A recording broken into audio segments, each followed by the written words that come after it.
कोल्हापुरात दुर्मिळ पांढऱ्या खारुताईंचा शोध.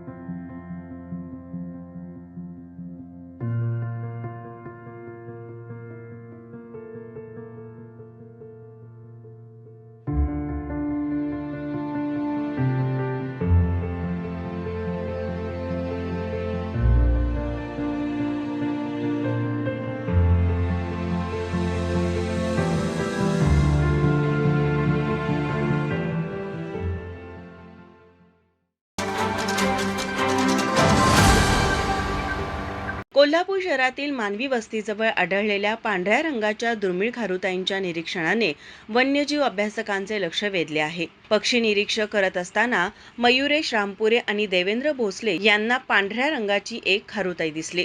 सुरुवातीला एकच खारुताई असल्याचा समज होता, मात्र बारकाईने निरीक्षण केल्यानंतर त्या ठिकाणी अशा 2 खारुताई असल्याचे स्पष्ट झाले. हा प्रकार पहिल्यांदाच आढळून आल्याने याचे महत्त्व जागतिक स्तरावर अधोरेखित करणे गरजेचे होते. याकरिता या खारुताईंचा निरीक्षणपर अभ्यास सुरू करण्यात आला. या खारुताईंची पाहणी केल्यानंतर त्या ल्युसिस्टिक प्रकारातील असल्याचे निष्पन्न झाले. ल्युसिझम हा एक आनुवंशिक विकार असून त्यामध्ये शरीरावरील रंगद्रव्य अंशतः किंवा पूर्णपणे कमी होते, परंतु डोळ्याचा रंग सामान्य राहतो.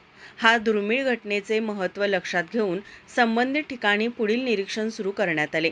त्यानुसार देवेंद्र भोसले, मयुरेश रामपुरे आणि आमदार शशिकांत शिंदे महाविद्यालयातील सहाय्यक प्राध्यापिका कल्पना साबळे यांनी या घटनेवर आधारित संशोधन निबंध तयार केला.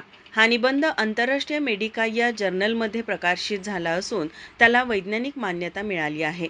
संशोधनात नमूद केल्याप्रमाणे कोल्हापूर शहरातील मानवी प्रभाव असलेल्या परिसरात 2 ल्युसिस्टिक आढळल्या. या खारुताईंच्या अंगावरील नेहमीच्या तपकिरी किंवा तांबूस रंगाऐवजी फिकट पांढरा करडा रंग दिसून आला.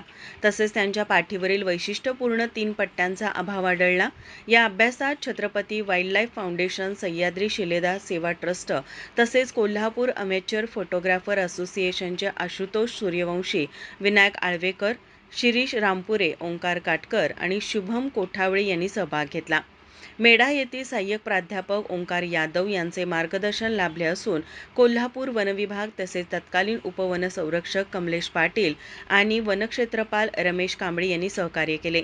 माझा महाराष्ट्र न्यूज, कोल्हापूर. ताज्या घडामोडी पाहण्यासाठी माझा महाराष्ट्र न्यूजला आजच सबस्क्राईब करा.